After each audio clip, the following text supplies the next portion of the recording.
Bueno, un cordial saludo, bienvenido para todos nuestros oyentes, para cada uno de los seguidores de nuestras redes sociales. Un especial saludo para las personas que nos escuchan a través de este medio, Busco en ti Radio Online, porque recuerda que donde estás no es el final. Bueno, continuando con nuestra programación, contamos con la presencia de Juan Carlos Polanco en su segmento Gobierno Civil Bíblico. Así que, Juan Carlos, bienvenido, ¿cómo estás? Muchísimas gracias, Jorge. Buenas tardes. Sí, aquí estamos bien, gracias a Dios. Día miércoles, ya a mitad de semana y aquí vamos avanzando. Eh, Nuevamente hoy voy a estar solo. Yo creo que durante esta semanita voy a estar solo ya que nuestro querido pastor Ricardo está de viaje y nuestra señorita Michelle está con sus trabajos de medio tiempo y todo eso, entonces con la universidad también. Entonces aquí voy a estar yo solo también exponiendo para ustedes. Bueno. Nuevamente, muchas gracias por oír un día más a todos nuestros oyentes que nos escuchan en directo, a los que nos van a escuchar después por diferido. Eh, la última vez que estuvimos hablando, les hablamos de las malas noticias, ¿cierto? Voy a compartir pantalla para que actualicemos lo que hemos estado hablando. Si me disculpan.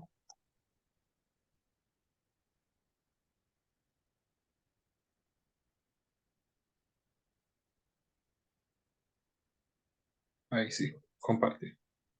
Aquí está, mira, sí, sí, estuvimos viendo esto, que es cómo la pérdida, digamos, de las tres R, de lo que es la revelación, lo que es la razón, digamos, y la realidad, todo lo que es la ciencia, todo lo que nos rodea, al ir despojándose de estos tres libros que son los cimientos de nuestra sociedad, llegamos a concluir en la etapa postmodernista, digamos, y es aquella en la que, digamos, en la que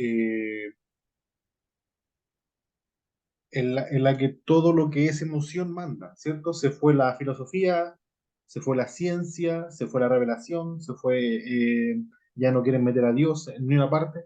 Entonces estamos viendo cómo solamente las emociones, los supuestos, son los que están llevando hoy en día los gobiernos, de hecho, y es lo que hegemoniza hoy, hoy en día en nuestras sociedades y todo eso, ¿cierto? A tal punto de que aquí yo le puse como nombre, le puse la tiranía arcoíris, porque ellos están ocupando la fuerza violenta del Estado para obligarte a aceptar sus términos, digamos, ¿cierto? Si hoy en día yo digo algo que a ellos no les gusta, me censuran, me multan, puedo pagar hasta frente a la ley, puedo estar pagando por un supuesto discurso de odio o algo así. Si hoy en día yo no me quiero someter a lo que ellos dicen que es verdad, también puedo pagar caro, puedo ser censurado, cancelado, mirado como alguien, como el villano hoy en día de la sociedad, ¿cierto? Cu- Cuidadito con que yo diga que el- la biología solamente define a dos géneros, hombre y mujer. Cuidadito con que diga eso, porque eso es mentira. ¿Cómo se le ocurre decir eso, cierto? Entonces, usan los agentes del Estado, los agentes violentos del Estado, lo que es la fuerza, para obligarte a aceptar sus términos y condiciones, ¿cierto? Entonces, sí, aquí dice, están obligando a la gente a asumir su condición por medio de la fuerza. Esto es un pequeño resumen de lo que nosotros quedamos la semana pasada, la vez pasada, la última vez que nos conectamos. En este momento se están aprobando leyes en países occidentales que sancionan, ¿cierto? Está prohibido subir cierto contenido a redes sociales porque te van a bloquear. Está prohibido decir tal cosa en algún canal de televisión porque te van a bloquear o renegar de cierta cosa o aceptar algo que no es, según ellos, porque te cancelan, te sancionan, te multan, ¿cierto? Y nosotros hacia allá vamos, o ya estamos ahí, ¿cierto? Ya estamos acá.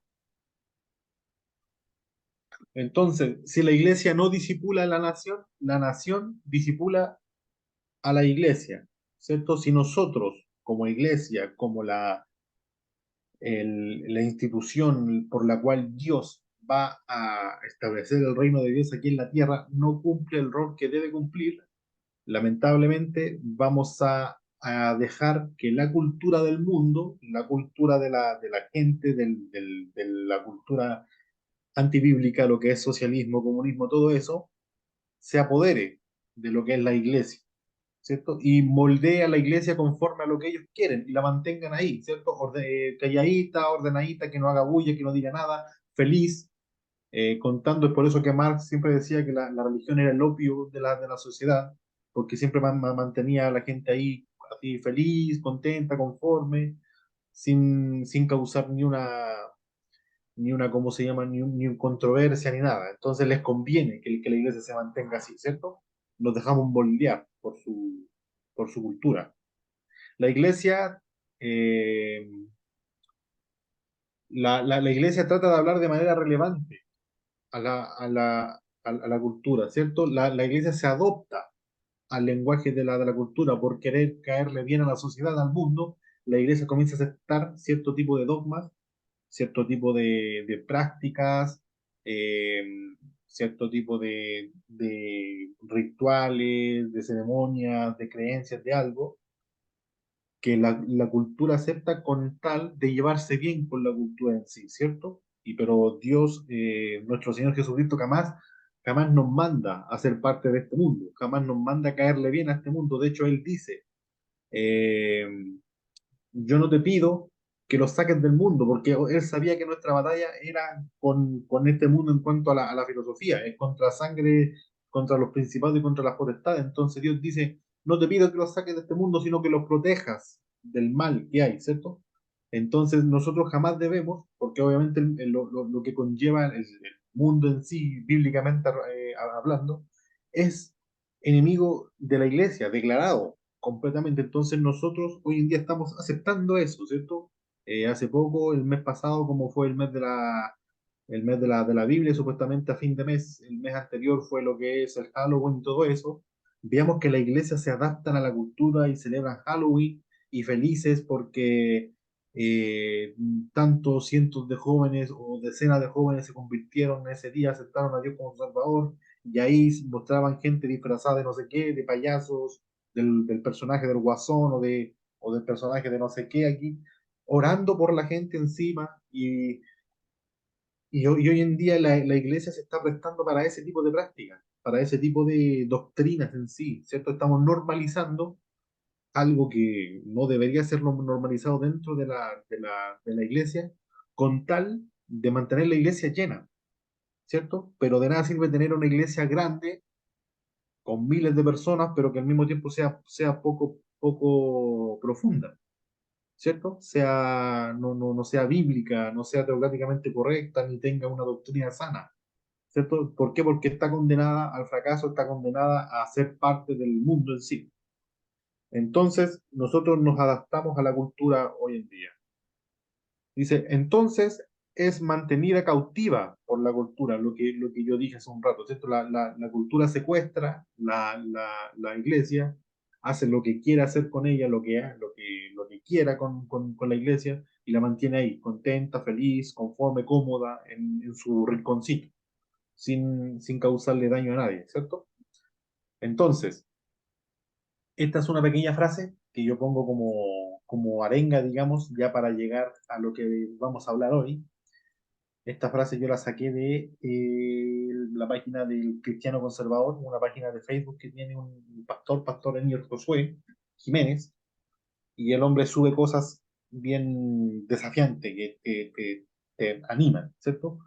Entonces, cuando te quieran decir que el mundo, eh, que la iglesia en sí no ha sido, cuando la iglesia se pone, de verdad, se pone en su posición y comienza a hacer bien las cosas, los mundos cambian completamente. Y la historia empírica es testigo y es nuestra herramienta para nosotros mostrarle al mundo que es verdad, ¿cierto? Entonces, él acá dice, el cristianismo fue el primero en abolir la exposición, o sea, la práctica pagana del aborto. El cristianismo fue el primero en abolir la esclavitud, un constante universal de nuestra especie humana, muy practicada aún hoy. en tierras no cristianizadas, lo que es Ventana 340, algunos países de África, algunos países de Asia, todo, aún hay gente esclava en estos momentos, en países donde el cristianismo no es tan duro, ¿cierto? El cristianismo fue el primero en abolir el sacrificio humano, una macabra práctica común en las religiones paganas, ¿cierto? El cristianismo fue el primero en erradicar la concepción de que la mujer es un sexo inferior en valor. Lean lo que realmente escribieron los antiguos filósofos paganos sobre el sexo femenino. Entonces te darás cuenta cuán verdaderamente libertador es el cristianismo para la especie humana y en particular para el sexo femenino. Aquí dice, fue Occidente cristianizado que nos dio la ciencia moderna. Fue Occidente cristianizado que nos dio mercados libres. Fue el Occidente cristianizado el que nos dio las bases teológicas y filosóficas para nuestra concepción moderna de los derechos universales, de los derechos humanos universales. Fue el Occidente cristianizado el que nos dio sociedades verdaderamente libres en la que los reyes y los déspotas no están por encima de la ley. Escupe, chilla y engáñate de lo que no es así, pero la historia ha reivindicado la cristiandad. Ese hombre crucificado por los poderes verdaderamente tiránicos de su tiempo, con una cruz que conquistó al mundo. Lo que era ignominia por excelencia se ha convertido en el símbolo de la gloria suprema, ¿cierto?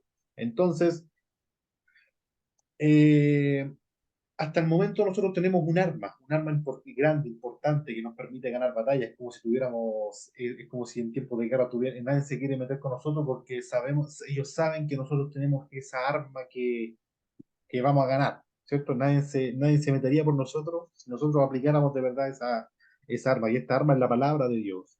Si nosotros la aplicamos bien, si nosotros sabemos, la entendemos, tenemos el discernimiento para poder, poder interpretarla de buena manera y enseñarla a las futuras generaciones, esta batalla la habíamos ganado hace décadas. Hace mucho ya tendríamos ganado esta batalla. Pero ¿qué es lo que pasa? El cristianismo no se ha puesto las pilas en cuanto en la última década. Yo estoy hablando, me atrevería a decir que desde principios del siglo XX, que la iglesia cristiana como que se apagó un poquito, dejó que la ciencia se apoderara, el darwinismo, el comunismo llegara, moldeara la cultura como ellos quisieron, y la iglesia se mantuvo ahí callada, oprimida, podríamos decirlo así. Pero nosotros tenemos un arma importante, ¿cierto? Y aquí dice, porque la palabra de la cruz es locura a los que se pierden, pero para los que se salvan, esto es, a nosotros es poder de Dios, porque en verdad los judíos piden señales y los griegos buscan sabiduría, ¿cierto? O sea, los judíos piden a Dios y los griegos buscan a través de la razón, pero nosotros predicamos a Cristo crucificado, piedra de tropiezo para los judíos y necedad para los gentiles, más para los llamados, tanto judíos como griegos, Cristo es poder, Dios, el poder de Dios y sabiduría de Dios, ¿cierto? Aquí nosotros podemos ver en este versículo que descansa la ciencia, descansa la filosofía, descansa la revelación de Dios, descansa todo en, en Dios en sí como persona y la palabra de Dios es un reflejo de él, ¿sí? ¿Cierto? Entonces no tengamos miedo en aplicar la palabra de Dios. Entonces vamos a pasar a lo que vamos a hablar hoy en día, a lo que es la resistencia cristiana, ¿cierto? Entonces, lo que hemos ido viendo durante la última vez que nos conectamos hasta el momento es que la cultura está caída completamente, ¿cierto? La cultura está caída, eh, hay que sanarla, esta herida, está en descomposición, moralmente estamos yéndonos cuesta abajo, y nosotros como cristianos obviamente tenemos el poder de discernir eso, pero qué es lo que estamos haciendo, ¿cierto? Durante todo este tiempo hemos ido analizando cómo las naciones colapsan cultural y moralmente, ¿cierto? Y lo hemos concluido, y lo que hemos concluido, perdón, es que el problema del postmodernismo y del marxismo cultural no radica en quién usa cuál baño, ni siquiera en la sexualidad, no radica en nada de eso, ni una ley que se implique, no. Radica en la cosmovisión, en la manera en la que nosotros tenemos de ver las cosas, ¿cierto? Los postmodernistas tienen una versión de la realidad distorsionada. Es por eso que la sociedad está tan distorsionada? Porque ellos han moldeado la realidad conforme a su filosofía y las cosas están saliéndose de control, ¿cierto? ¿Todavía? Perfecto. Entonces, es por eso que siempre están buscando suprimir la realidad, ¿cierto? Porque es como si yo agarrara una pelota de playa y la intentara hundir, digamos, en el mar. Voy a estar peleando, peleando, y por un momento puede que la hunda, pero tarde o temprano, si la descuido o algo, va a salir a flote.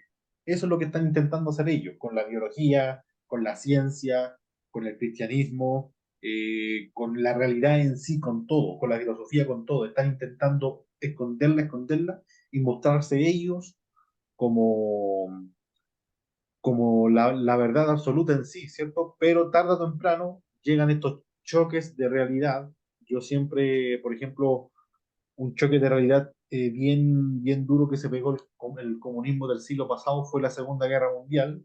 ¿Por qué? Porque Lenin llegó al poder aplicando leyes inmorales para la sociedad rusa. La Unión Soviética fue la primera nación en aprobar el aborto. El feminismo radical se había apoderado de la cultura joven. Ahí tienen a Alexandra Kollontai, esta esta poetisa feminista que estaba, literalmente era un lobby que estaba haciendo cosas. La hipersexualización de los jóvenes, todo eso. Entonces, claro, le dieron toda esta depravación a la cultura los levantó como líderes, pero los pilló después una guerra, ¿cierto? Una guerra. Esta guerra para mí fue el golpe de realidad que le dio que le dieron a la Unión Soviética en sí. ¿Por qué? Porque cuando Rusia entró a la guerra, la juventud estaba desmoralizada, las mujeres no querían tener hijos. ¿Por qué? Porque no, como eran de este feminismo radical, no querían tener hijos, muchos abortos, una juventud que era inmoral completamente, no se casaban, tenían sexo descuidadamente, no creían en el matrimonio, o sea, todo lo que ellos habían cultivado lo habían cosechado en aquel momento y no les servía para el golpe de realidad que se habían pegado, la caída que se dieron. ¿Qué fue lo que pasó? Se dieron cuenta que para momentos de emergencia las familias fuertes sí sirven, que la mujer tenga varios hijos, sí sirve. Que el hombre sea masculino, que sea una persona que se haga cargo de su familia, una persona trabajadora, un hombre rudo, fuerte, sí sirve. Sirve todo eso, ¿por qué? Porque la realidad te lo amerita en sí. Entonces, ¿qué fue lo que hizo Stalin cuando Lenin ya se había ido? Comenzó un vuelco cultural completamente diferente y comenzó a hablar culturalmente de las madres, que las madres son parte importante de la Rusia comunista, los jóvenes que tenían que ser hombres trabajadores, hombre aquí, hombre allá. Comenzó esta batalla cultural para que las familias rusas fueran fortalecidas, pero obviamente todo bajo un eje distorsionado que no era Dios, sino era la madre Rusia, era todo por el bien del Estado, ¿cierto? Entonces, pero se dieron cuenta que de que nosotros los cristianos hablamos, que no al aborto, sí a la familia, es lo que verdaderamente hace naciones fuertes, ¿cierto? Entonces, es un golpe de realidad eso, ¿cierto? Es por eso que en tiempos de crisis, digamos, es por eso que las personas de la derecha, podríamos decirlo, las personas que piensan con sentido común, el conservador, todas estas personas, son las que en la mayoría de los casos levantan a las naciones del barro, en donde están, ¿cierto? Ahí tienen el caso del último caso de Argentina, el presidente electo, Javier Milei. Argentina dio un vuelco en 180 grados completamente, se fue de la izquierda la más rancia que había, de esta izquierda más ladrona, se fue a la derecha más libertaria.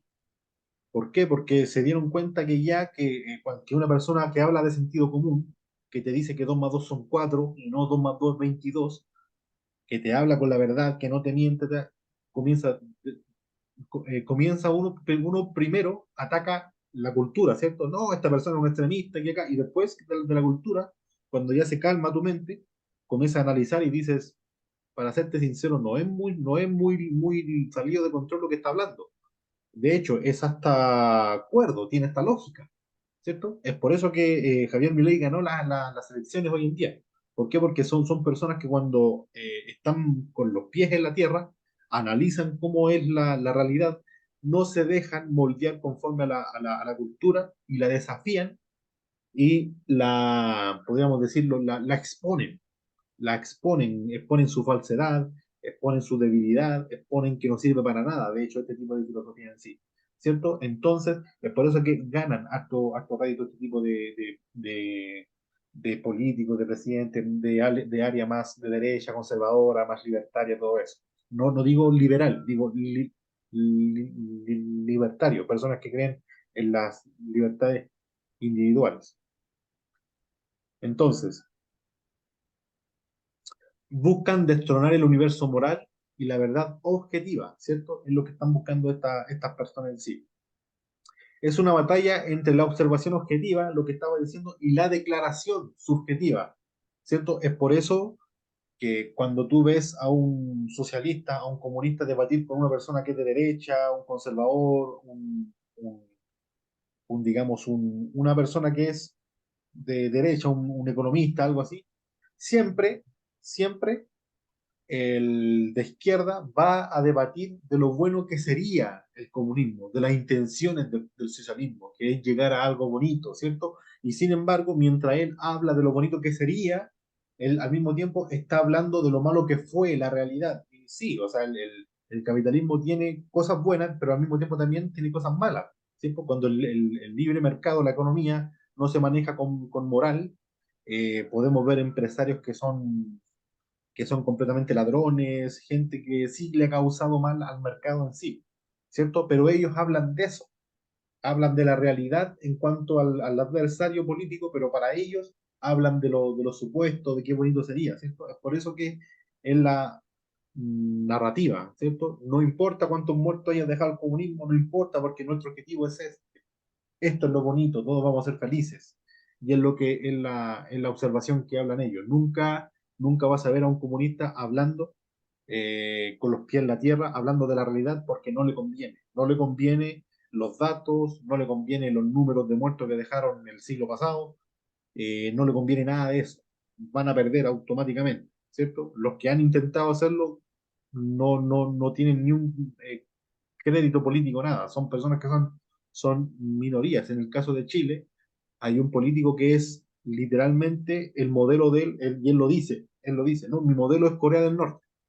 Esa persona tiene como 100.000 votos. O sea, tiene muy poca gente, ni siquiera es un partido político. Eh, ¿Por qué? Porque saben, o sea, la gente sabe, o sea, no, este man está loco, pero cuando este mismo señor comienza a hablar de una manera más romántica, comienza a enamorar a la juventud, a atraer más gente, de una manera más elocuente, más subjetiva, digamos, hablando de lo bonito que sería un mundo donde todos seamos iguales, donde no hayan pobres, donde no haya gente mala, buenos, donde el gobierno se encargue de todo, la salud, la educación, todo esto, pero detrás de eso hay un montón de cosas que la historia no les conviene que salgan a luz, ¿cierto? Entonces, es una competencia entre eso, es una batalla entre la observación objetiva, que es la que nosotros hablamos, ¿cierto? Dios nos manda a ser personas que entendidas de nuestros tiempos, personas que no estén flotando en la estratosfera, digamos, ni seamos platónicos, ni separemos lo mundano de lo celestial, que yo no soy de este mundo. No, somos parte de este mundo y debemos dar la batalla en este mundo en sí. Es por eso que la iglesia está haciendo un muy mal trabajo a la hora de dar esta batalla, porque tiene un pensamiento muy platónico, ¿cierto? Esta batalla de cosmovisiones es una batalla de cosmovisiones, especialmente entre la cosmovisión cristiana versus la cosmovisión humanista y animista, ¿cierto? Y yo les pregunto a ustedes, ¿quién va ganando esta batalla? ¿Quién la va ganando? Obviamente nosotros estamos perdiendo, estamos rodeados por todos lados, ¿cierto? Debemos tener muy claras las líneas de la batalla y por sobre todo reafirmar el concepto de realidad, ¿cierto? Nosotros estamos perdiendo esta batalla porque el cristiano hoy en día, como yo dije la última vez, se acostumbró. a creer en Dios, ¿cierto? Nosotros en Colombia somos una sociedad, la mayoría, me atrevería a decir que el 60 o el 70% católico, hay un gran porcentaje de cristianos evangélicos también, la mayoría, más de la mitad, me atrevería a decir, es creyente en Dios. Ahora, les pregunto a ustedes, cuando salen a las calles y ven cómo funciona la política, ven cómo están los barrios de su casa, ven la problema de drogadicción, ustedes dicen, esta realidad refleja el carácter de un cristiano, o sea, refleja de verdad a una nación que en su mayoría se declara cristiana, ya sea católica o cristiana evangélica, para nada, ¿cierto? ¿Por qué? Porque nosotros, aunque creamos en Dios, no le creemos a Dios, no creemos la promesa que Dios tiene para nosotros, no creemos el poder de la palabra de Dios que transforma naciones, ¿cierto? Lo dejamos como este libro y muchas veces es un libro, la gente ocupa la Biblia como un amuleto, lo abre en el Salmo 1 y lo deja debajo de su camita para no tener malos sueños, lo deja ahí para tener tu casa bendecida, es como uno de estos aparatitos que tú enchufas y te genera olor para que tu casa huela rico, ahí lo dejan también para que tu casa esté bendecida, digamos, ¿cierto? Se convirtió en un amuleto la Biblia. Y no tiene que ser así. La Biblia no es un amuleto, para comenzar es un libro físico, ¿cierto? Es una hoja, tiene hojas, son hojas. Pero lo que tiene contenido sirve para cambiar naciones. Y la historia ha sido testigo de eso, ¿cierto? Entonces, ¿qué es lo que pasa? El cristiano no cree en lo que Dios tenga preparado para nosotros en cuanto al área de gobierno, no cree en lo que tiene preparado para nosotros lo de economía, no quiere aceptar cómo Dios nos enseña a criar a nuestros hijos, cómo educarlos a nuestros hijos, que tiene que ver con la educación, tiene que ver con el manejo de finanzas, tiene que hablar con la ley moral, ¿cierto? Cómo combatir el crimen, cómo castigar el crimen. O sea, la Biblia es un libro que compone las herramientas necesarias para llevar a una nación al éxito. Sin embargo, nosotros que nos hacemos llamar cristianos como colombianos, estoy hablando, bueno, yo que soy chileno, pero ya vivo en Colombia y ya prácticamente estoy radicado acá, nuestra realidad no refleja lo que decimos en sí, ¿cierto? Entonces, ¿por qué hacemos eso? ¿Por qué nosotros hacemos eso? Porque no nos conviene, ¿cierto? Humanamente hablando, seguir la, a tu carne, ¿cierto? A tu deseo carnal, a tu naturaleza de pecado, ¿cierto? No le conviene seguir a Dios. ¿Por qué? Porque para comenzar en el mundo político, un sistema de gobierno bíblico es a prueba de acumulación de poder, ¿cierto? Y hay algo que les gusta tener a los políticos, es el poder concentrado. Los desafía completamente, ¿cierto? Yo como padre, ay, sí, creo en Dios, todo, pero veamos qué es lo que dice la Biblia de cómo debe ser un padre para con su familia, para con su esposa y para con sus hijos. Me voy a dar cuenta que, uy, no, esto no me conviene, mejor soy cristiano, padre, a mi manera, ¿cierto? En el manejo de finanzas, en cómo debo llevar una dieta, o sea, hasta en eso, hasta en la salud. La Biblia tiene cómo guiarnos, ¿cierto? Entonces, si tú ves en Santiago, el libro de Santiago dice que los demonios creían en Dios y temblaban, y temblaban. ¿Por qué temblaban? Porque le creían a Dios. O sea, ellos sabían de lo que Dios era capaz. Ellos sabían el poder que tenía Dios en sí, ¿cierto? Hoy en día nosotros habemos cristianos, hay cristianos en la sociedad que creen en Dios, pero ni siquiera tiemblan delante de Él. No tienen temor de Dios.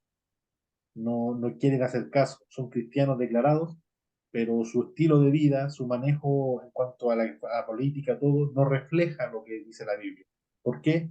Porque dejaron de creer en lo que Dios nos tiene preparado en sí, ¿cierto? El otro día yo hablaba, parece que lo dije acá, junto con el pastor Ricardo, de lo que es la fe en sí. Y yo conté una pequeña historia.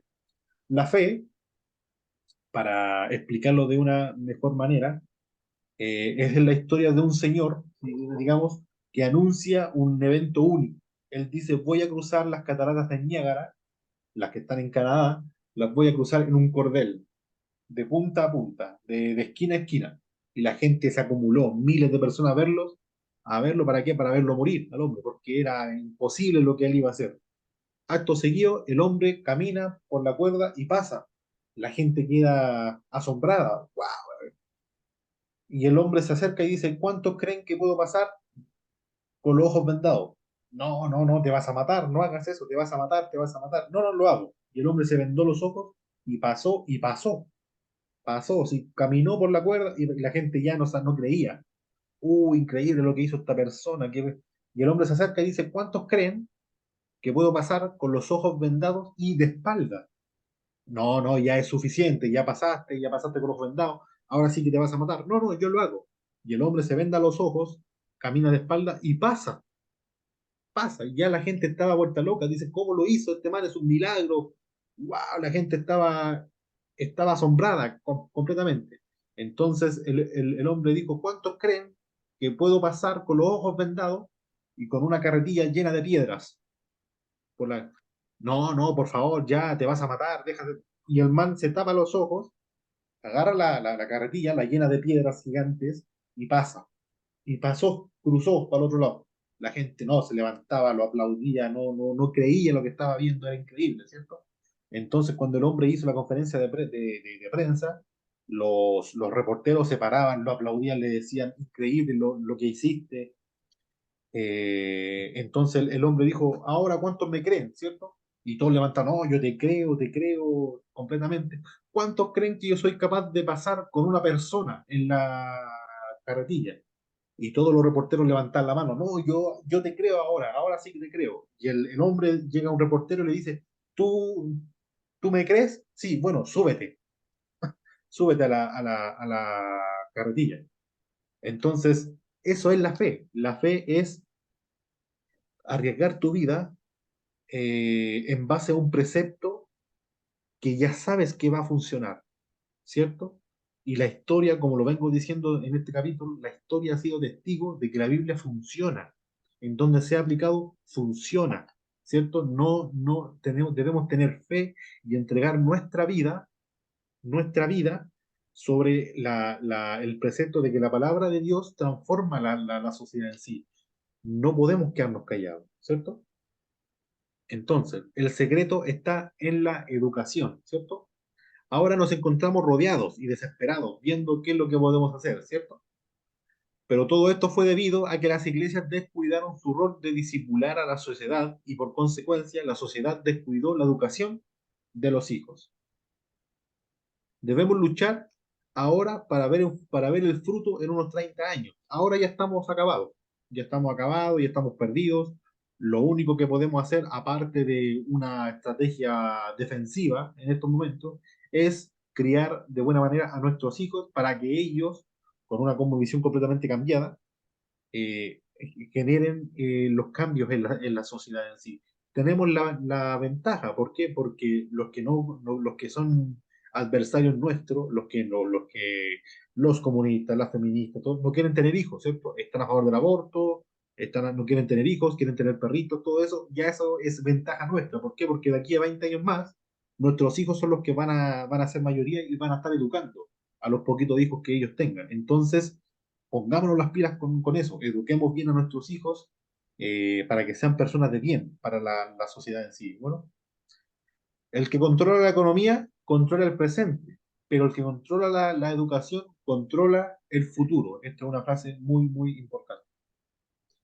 Entonces, ¿qué les vamos a decir a nuestros hijos? Esta pregunta me salió a mí después de ver una entrevista de este argentino Agustín Laje, y le preguntaban sobre la familia. No, no, yo quiero tener familia. De hecho, él tiene novia, parece que tiene una novia, se quiere casar. Yo quiero tener familia, pero quiero en un momento en donde no esté tan ocupado porque yo sé lo importante que es el rol del padre y sé que ahora no tengo tiempo. Estoy haciendo otro tipo de trabajo, el cual me va a conllevar, si me caso y tengo hijos, me va a conllevar en que yo los deje por ciertos periodos solos a mi hijo, todo, y no quiero hacer eso.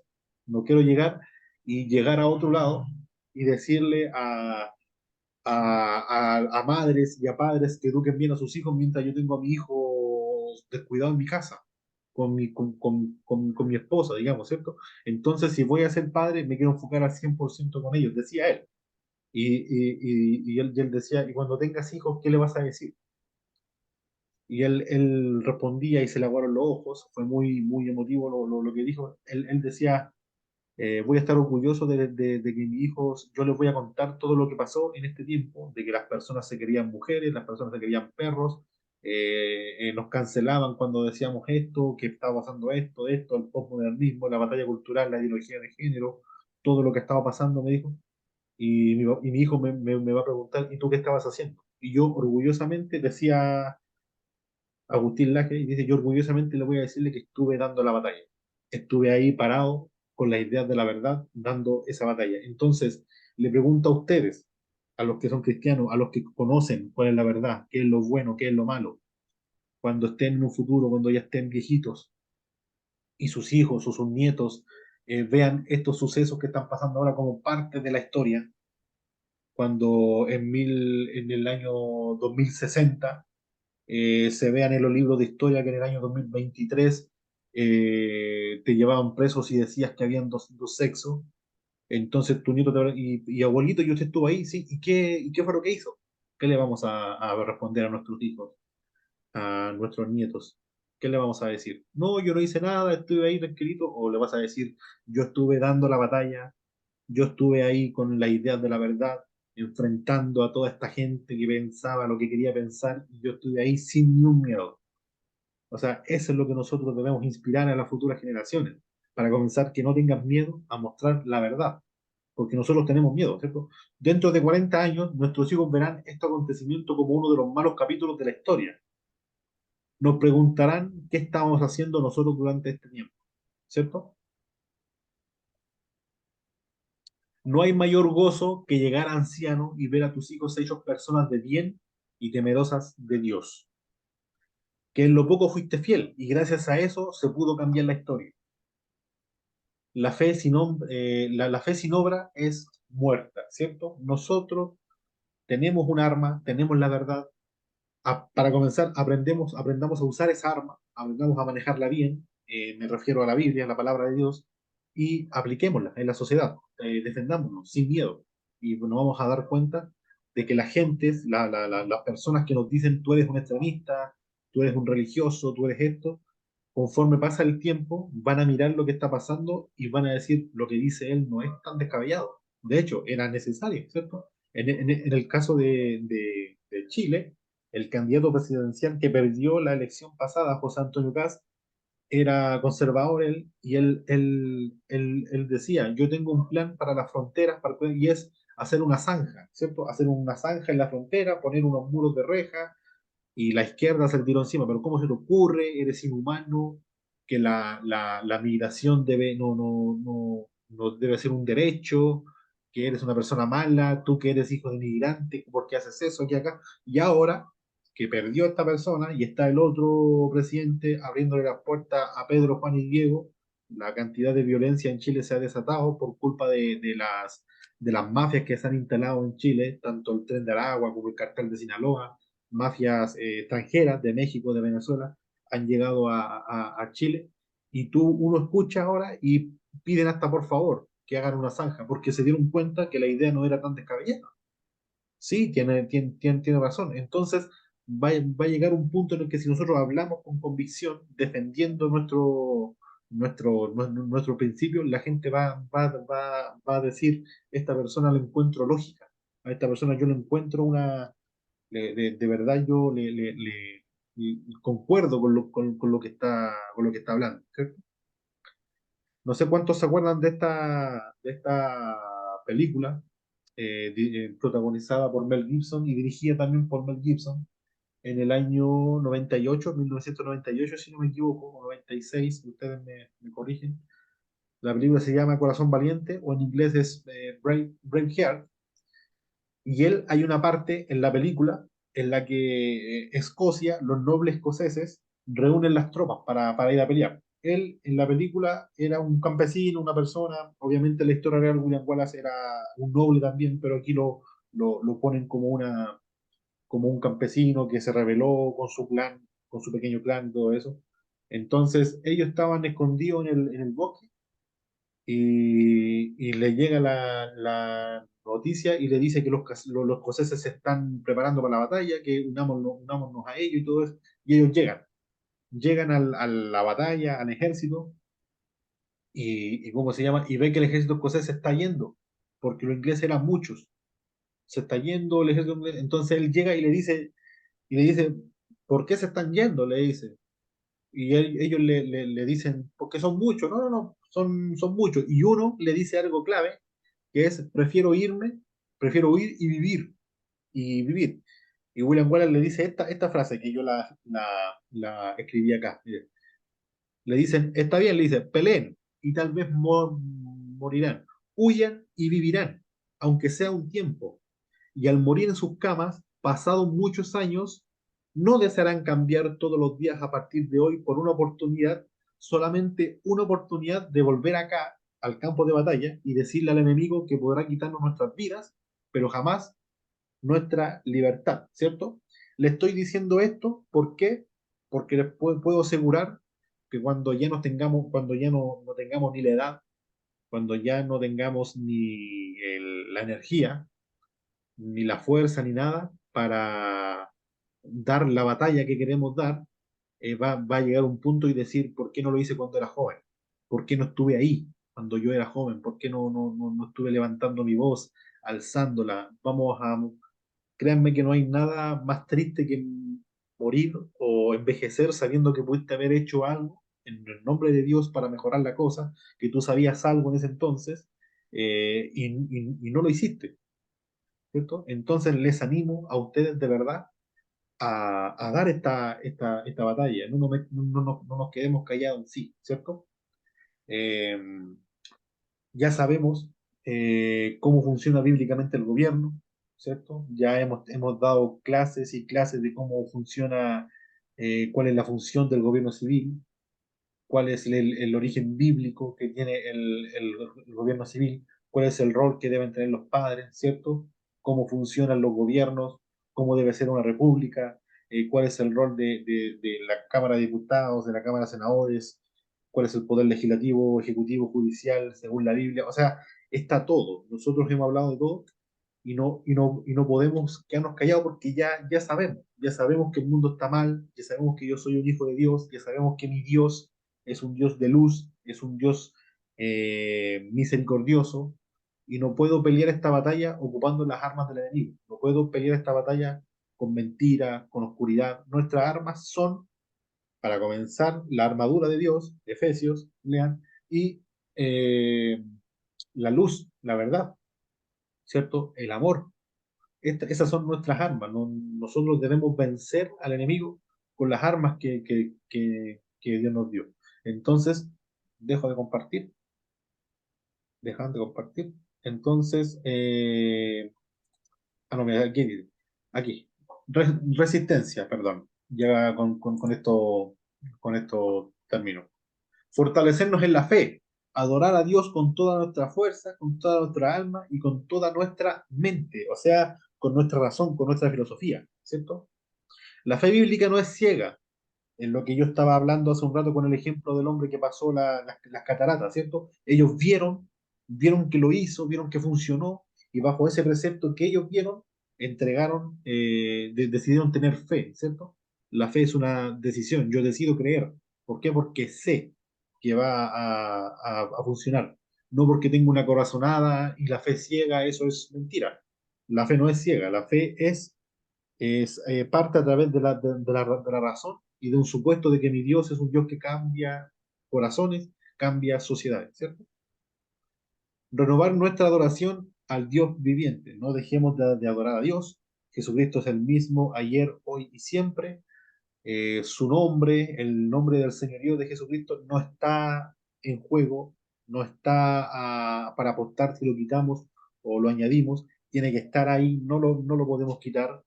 Les puedo asegurar que Satanás, las intenciones de Satanás no es la ley, ¿cierto? Les puedo asegurar que el infierno se va a llenar de ateos conservadores, de gente conservadora, porque lo que quiere atacar Satanás es el señorío de Jesucristo. No es la ley moral, no es el conservadurismo, no es la religión evangélica, no es la religión católica, no es nada de eso. Lo que él quiere atacar es el señorío de Jesucristo. El enemigo principal es Jesucristo. Y todo lo que venga de él va a ser declarado enemigo de Dios en sí, ¿cierto? O sea, de Satanás.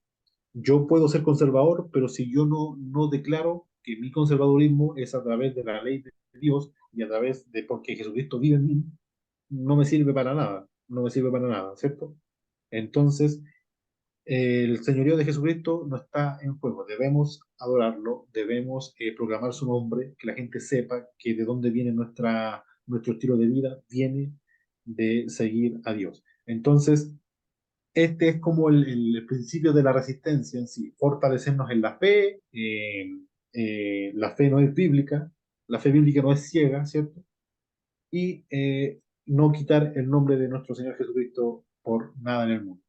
Entonces, yo creo que por hoy ya estamos listos, ya continuaremos el próximo lunes, vamos a tratar de seguir continuando con este tema porque sí es bien largo. Y gracias, de verdad, gracias por escuchar. Ánimo, digamos, ánimo. Puede que todos veamos que está acabado, que el mundo está perdido, pero no es así, no es así. Mientras tengamos, o sea, el mundo ya le fue entregado a Dios. Él, si ustedes ven en la Gran Comisión, el mandato el gran mandato cultural que Dios le hace al hombre, él parte diciendo, toda autoridad me es dada tanto en el cielo como en la tierra. O sea, él tiene la autoridad absoluta. Nosotros como iglesia somos los heraldos que vamos a expandir su autoridad por sobre este mundo, ¿cierto? Para de una vez por todas establecer el reino de Dios. Pero el mundo le pertenece a Dios, ¿cierto? Solamente que lo hemos descuidado, pero ánimo. Así que eso, muchísimas gracias. Nos vemos la próxima semana. Y eso, bendiciones del Altísimo a todos. Bueno, que tengan una excelente fin de semana.